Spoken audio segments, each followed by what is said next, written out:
Alright, y'all doing my picks for UFC 171. Long-awaited welterweight matchup between Johnny Hendricks and Robbie Lawler. Obviously, GSP went into semi-retirement. Vacated his belt after that controversial, to say the least, performance in November against Bigg Rigg.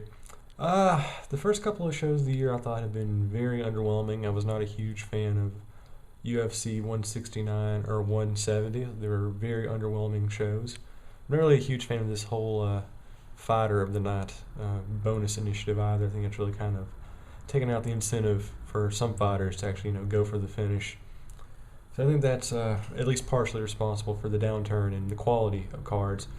But looking at this one, it looks very Strikeforce-y to me. Not just because there's a lot of old Strikeforce graduates actually on the card. It just seems like this is going to be very finish heavy. Not to say that all the fights are going to be mismatches per se, but just the fact that these guys, they're genetically designed, I think, to go for the knockout. You got Diego Sanchez, Johnny Hendricks, Carlos Condit, OSP, guys like that. Hector Lombard.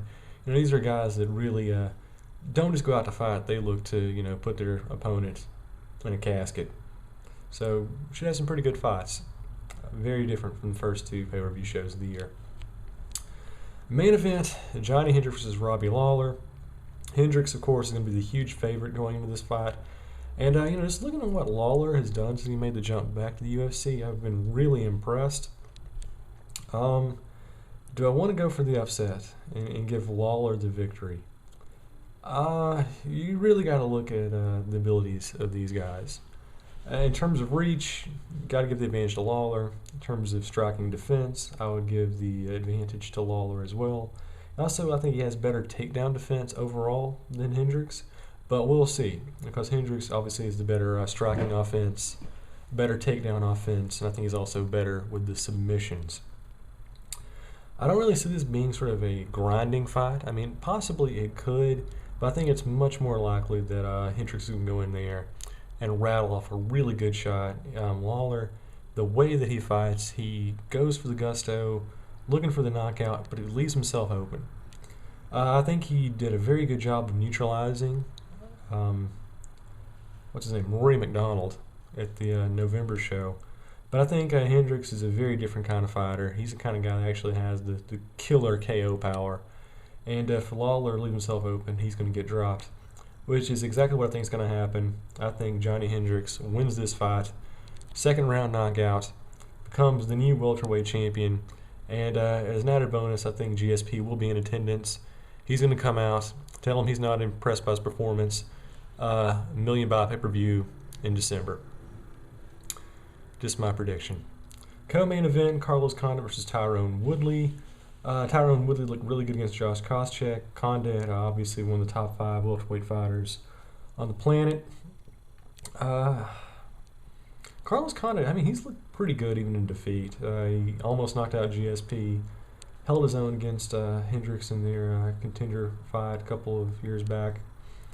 Woodley, the biggest criticism about him is, the guy, he's obviously very powerful, but you got to worry about the cardio.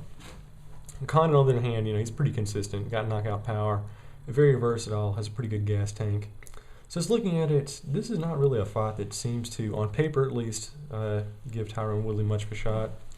I think his takedown offense and his takedown defense might be mildly better than what Condit has, but I think in every other category: reach, striking offense, striking defense, subs, got to give it to Condit. And I think that in this matchup, Carlos Condit will end up getting a decision victory over Woodley. Diego Sanchez versus Miles Jury in what is probably going to be the fight of the night. This is going to be a balls-out war. There's really no way it can't be anything other than that. Unfortunately, looking at this fight, I think it's going to be your typical Diego Sanchez fight where he goes in just guns blazing. And it's going to be entertaining, and he's going to try to go for the crazy third-round knockout. And it's going to be competitive, but I just think that Jury is just a better fighter in so many different ways. You might give Sanchez the striking offense advantage, you might give him the subs advantage, but in every other category, striking defense, takedown defense, reach, got to give it to Jury. It's going to be a great fight. It's going to be a breakout performance for Jury, who is definitely going to make his title aspirations solidify with a win here. I've got Jury winning by decision. We'll see. You know, it's kind of locked up with lightweight now, with Pettis and Melendez, you know, doing the Ultimate Fighter. But give it, you know, 2 or 3 years, Jury's going to get at least one lightweight title shot in my estimates. Welterweight matchup, Jake Shields against Hector Lombard. You know, 5 years ago, this would have been just a fight I would be crazy about. You know, it's just insane. You got, you know, Jake Shields, a guy who for a while was like, you know, the second best welterweight consensus fighter on the planet. Hector Lombard, you know, this middleweight dude, been knocking dudes out left and right. And now you have these guys going toe-to-toe in a welterweight match in the year 2014, and it really doesn't have much of an impact on the division whatsoever. I think you can definitely say both these guys have kind of been underperforming. I'm not saying they're busts overall, but they really haven't done as much in the UFC as they did in their former organizations. Jake Shields, he's won like, what, 3 fights in a row? There was the Ed Herman fight, but that was ruled a no contest, if you want to count that. That's 4 victories in a row for Shields. So he's on a roll. Hector Lombard really has not looked good. That Yushin Okami fight, I think, is pretty much all you need to know there. Lombard definitely got the striking defense. I think he has really good takedown defense, but no, this is just going to be your typical Jake Shields fight. You know, he's good to lay and prey. I think he's going to do a very good job of neutralizing whatever striking that Lombard throws him in the first round. Lombard, as we know by now, does not really have the biggest gas tank in the world. I think he's going to tire out by round 2, and Shields just going to, you know, wrestle him to the mat. It's going to be a very boring, not that entertaining matchup, with Shields winning ultimately by decision. And our curtain jerker, a light heavyweight matchup, we got Ovince St. Prix taking on Nikita Krylov. And by the way, Nikita Krylov has what is now my official all-time favorite nickname for any MMA fighter, Nikita Al Capone Krylov. That's just, move over the axe murderer. That's just fantastic.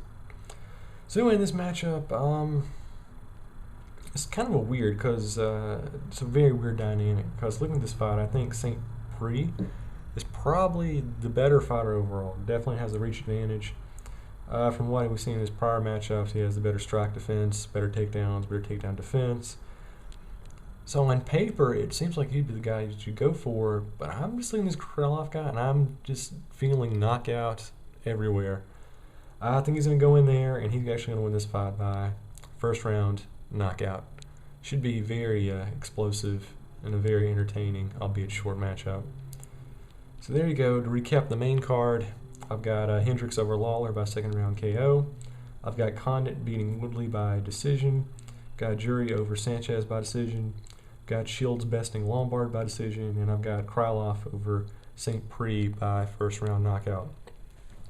As far as undercard goes, I'm going to run by that real quick. I've got Rick Story over Kelvin Gastelum by second round TKO.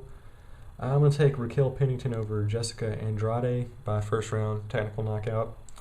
I've got Dennis Bermudez over Jimmy Hetz by third round submission, which might be a fight of the night contender. I've got Alex Garcia over Sean Spencer, knockout first round. I'm taking Francisco Trevino over Rene Forte by round 2 TKO. I've got Justin Scroggins over Will Campazino, third round TKO. Sean Strickland over Robert McDaniel by first round TKO. And I'm going to give Robert Watford the advantage over Daniel Panada by decision. So that's it. UFC 171 coming up next week. Might be the first truly great MMA card of the year. And if not, always UFC 172.